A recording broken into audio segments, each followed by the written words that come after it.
Nakikita niyo yung coverage tsaka yung finish niya. Ito yung cushion na Pinoy friendly. This is the Skintific Cover All Perfect Cushion, and I must say that there's a reason kung bakit nagte-trending siya. This cushion has SPF 35 PA++++, and it's available in 7 shades na para sa akin okay sa skin tone nating mga Pinoy. So this is the packaging and this is the component. Kita niyo naman mukhang mamahalin yung itsura, di ba? Yun nga lang, yung mga ganitong lalagyan talaga na makinang, reflective, talagang magmamark yung mga thumbprints natin dyan. And meron siyang mirror dito sa compact niya, pero hindi ko pa tinatanggal yung takip niya. Yung itsura niya yung typical mga cushion na lalagyan, pero ang ganda ng itsura niya, di ba?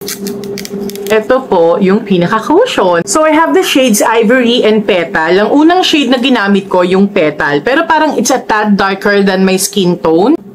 Ayan, ito si Petal. Ito naman si Ivory. So, ayan yung difference nila, di ba? Mas dark talaga si Petal. Grabe, ito yung cushion na sa unang gamit ko. Alam niyo yung parang speechless ako, tapos napatulala na lang ako sa coverage niya. Tingnan niyo naman, ayan agad siya. Ang smooth. Although, naglagay na ako ng concealer sa ibang mga dark marks ko, pero makikita niyo pa rin yung pagka-smooth nitong cushion na to. Compare this side dito sa side na to, sobrang smooth. At sabi ko naman sa inyo, di ba? Okay sa akin yung shade na Ivory. Nakikita niyo yung coverage tsaka yung finish niya. Ito lang yung dinip ko kanina, hindi pa ako umuulit mag-dip dito. Super duper smooth. Alam mo yung parang pinalitadahan yung mukha mo. Alam mo yon. Pero without looking too heavy, without looking cakey, parang healthy pa rin tignan yung skin ko. Buka na ulit tayo para sa kabilang side naman ng face ko.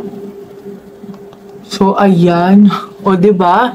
Isa pa, ang dali din niyang i-blend sa totoo lang. Ayan, parang sinementohan na yung face ko, diba? Parang second skin talaga siya. So, kung may mga magtatanong, ano ba yung cushion? Actually, foundation din siya. Nakalagay nga lang siya sa cushion. Ganyan lang yung applicator niya. Para sa akin, gimmick na lang yun sa totoo lang. Look, it's so smooth. It's so flawless. Ang ganda talaga, promise. And now, I'm done with my makeup. And okay na okay pa rin yung base makeup ko. Na-wear-test ko na tong Skintific cushion na to. And very long-lasting naman siya. Hindi siya agad nahuhulas.